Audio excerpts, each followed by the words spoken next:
वर्गीकरण part 2 class 11th class का second chapter है वर्गीकरण। वर्गीकरण में अभी तक मोनेरा तथा प्रोटिस्टा का अध्ययन कर चुके हैं।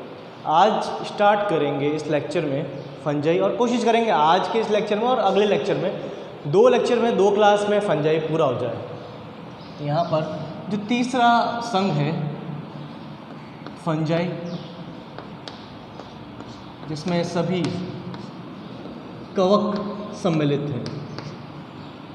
तो जो विटकर ने 5 जगत बताए थे, मोनेरा, प्रोटिस्टा, फंजाई, प्लांटी तथा एनिमेलिया, इनमें से तीसरा जगत है कवक या फंजाई। तो फंजाई में सभी कवक आते हैं जिन्हें हम सामान्य भाषा में फफूंद कहते हैं।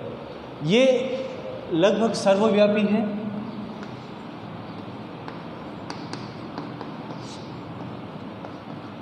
एक अथवा बहुकोशिकीय हो सकते हैं, होते भी हैं।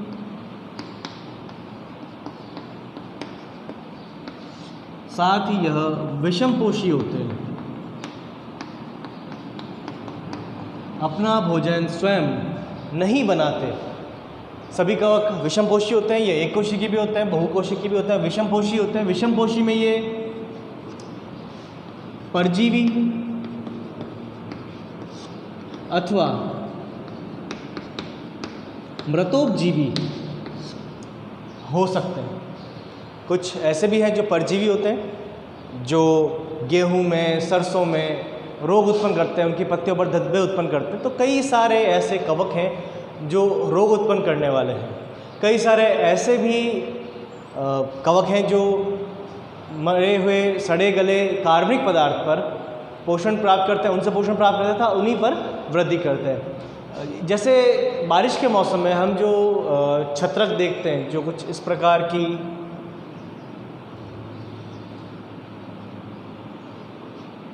छातेनुमा संरचनाएं कुछ बारिश के मौसम में मिल जाती है देखने को, वो भी कवक ही होते हैं, मशरूम जिन्हें कहते हैं। और वो तो जंगली मशरूम है, बट कई सारे मशरूम ऐसे भी हैं जो खाने के भोजन के रूप में उनका उपयोग किया जाता है। अगर बात करें एक कोशिकीय की, तो एक कोशिकीय जो कवक है वह है यीस्ट। ये एक कोशिकीय कवक है और बहुत ज़्यादा उपयोगी है। उपयोगी इसलिए क्योंकि जैसे इसका वैज्ञानिक नाम है सैक्रोमाइसिस सेरेवेसी, और इसका यूज़ किया जाता है अल्कोहल बनाने में, साथ ही बेकरी उत्पाद बनाने में। जो बेकरी के जो प्रोडक्ट्स हैं, जैसे नान, बिस्किट, नान कतई, और भी जो केक वगैरह, जो भी मफिन्स और बेकरी में जो प्रोडक्ट्स बनते हैं, जो फूले हुए होते हैं, जिनके अंदर जालियाँ होती है, जो हम देखते हैं, वो सारे प्रोडक्ट इसी की देन है। इसी की सहायता से वो सारे उत्पाद का निर्माण होता है। इसी प्रकार इसका उपयोग अल्कोहल बनाने में भी किया जाता है। इसलिए इसे बेकर्स यीस्ट या ब्रीवर्स यीस्ट, बेकर्स यीस्ट इसलिए क्योंकि बेकरी वाले इसका यूज़ करते हैं।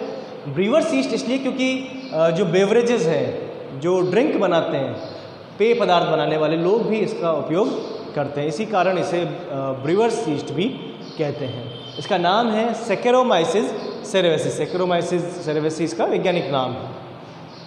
इसके साथ ही आगे अगर इसके लक्षणों की बात करें कवक की, कुछ जैसे ये एक हमारे काम का है, जो हमारे लिए काफ़ी ज़्यादा बेनिफिशियल है। इसी तरह से एक और नाम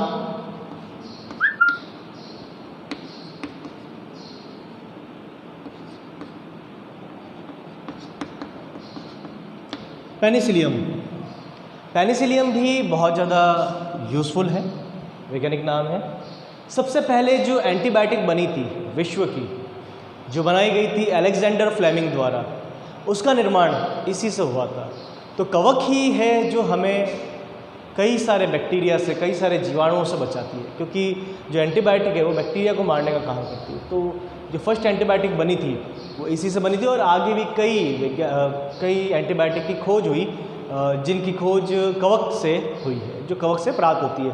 तो एक कवक थी जिसका नाम था पेनिसिलियम नोटेटम, जिस पर अलेक्जेंडर फ्लेमिंग अपना एक्सपेरिमेंट कर रहे थे। एक्चुअल में अलेक्जेंडर फ्लेमिंग का पेनिसिलियम से कोई लेना देना नहीं था। वो अपने एक्सपेरिमेंट एक बैक्टीरिया पर कर रहे थे, स्टेफाइलोकोकस, जो थ्रॉट इन्फेक्शन करता है, गले का इन्फेक्शन करता है, उसको मारने की कोशिश कर रहे थे अपनी लैब के अंदर पेट्री डिश में।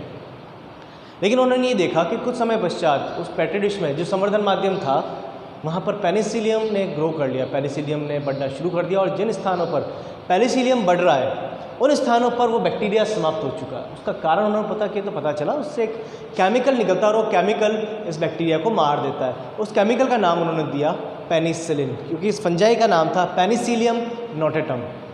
इस प्रकार विश्व की पहली प्रतिजैविक औषधि का निर्माण हुआ। इसका बहुत ज़्यादा यूज़ हुआ था वर्ल्ड वॉर में, और इसके लिए उन्हें नोबेल प्राइज़ भी मिला था अलेक्जेंडर फ्लेमिंग को। आगे अगर बात करें पेनिसिलियम की, तो इनका आवास, ये कहीं भी जो नम आवास होते हैं, गीले नम आवासों पर मिल जाते हैं, और ऐसे आवासों बहुत ज़्यादा ग्रो करते हैं। तापमान सामान्य होना चाहिए, अत्यधिक गर्म या अत्यधिक ठंडा तापमान पर ये ग्रो नहीं करते, वृद्धि नहीं करते, धूप में ये खराब हो जाते हैं। साथ ही यह कार्बनिक पदार्थों पर वृद्धि करते हैं, क्योंकि कार्बनिक पदार्थ ही इनको पोषण देता है, उन्हीं से इन्हें पोषण प्राप्त होता है, इसलिए वहीं पर ये वृद्धि करते हैं। जो एल्गी है, जो कवक है, कवक और एल्गी जो शैवाल है, दोनों मिलकर एक सहजीवन बनाते हैं। शैवाल तथा कवक मिलकर एक सहजीवन बनाते हैं, और इस सहजीवन को लाइकेन कहते हैं।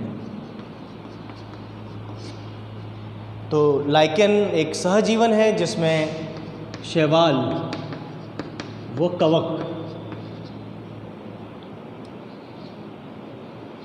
शामिल होते हैं, दोनों साथ रहते हैं तथा दोनों एक साथ एक दूसरे की आवश्यकताओं को पूर्ति करते हैं। शैवाल प्रकाश संश्लेषण करती है, कवक भोज्य पदार्थों का अवशोषण करते हैं। भोजन के लिए जो कच्चा माल है, जो रॉ मटेरियल है, लवण है, नमी है, उनका अवशोषण ये वातावरण से करते हैं। बदले में शैवाल भोजन का निर्माण करते हैं। इसी प्रकार एक और सहजीवन माइकोराइजा,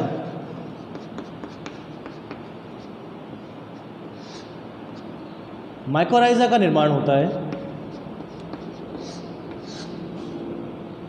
कवक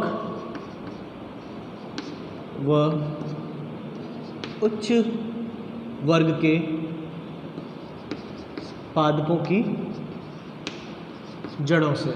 तो कई कवक ऐसी है जो पादपों की जड़ों में रहती है, इससे वहाँ इन्हें पोषण प्राप्त होता है, रहने के लिए स्थान प्राप्त होता है। बदले में पादपों द्वारा फॉस्फोरस का जो अवशोषण किया जाता है उसमें ये सहायक होती है, क्योंकि अगर मृदा में फॉस्फोरस प्रेजेंट भी है तब भी कई पादप उसका अवशोषण नहीं कर पाते, तो उसके अवशोषण के लिए जो सहायक है वो यह कवक है, इसीलिए इनका सहजीवन बनता है और इस सहजीवन को माइकोराइजा कहते हैं।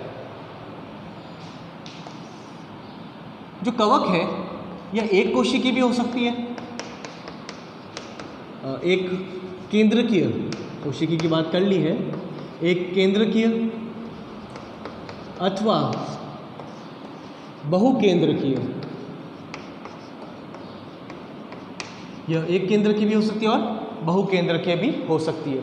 अगर एक केंद्र की होगी तो उस स्थिति में यह पटीय होगी, इसमें पट उपस्थित होंगे, परंतु बहुकेंद्र की स्थिति में यह अपटीय होगी, इसमें पट अनुपस्थित होंगे। और ऐसी कोशिका को संकोशिक कहते हैं। जो बहुकोशिकीय है उन्हें संकोशिकीय या संकोशिक कहते हैं। इनमें अगर जनन की बात की जाए तो कवक में अलैंगिक जनन भी होता है, लैंगिक जनन भी इनमें पाया जाता है। अलैंगिक जनन में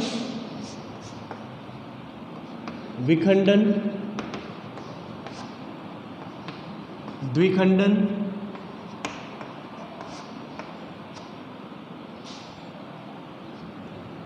अचल बीजाणु, चल बीजाणु आदि का निर्माण होता है तथा इससे इनमें अलैंगिक जनन होता है। लैंगिक जनन की बात करें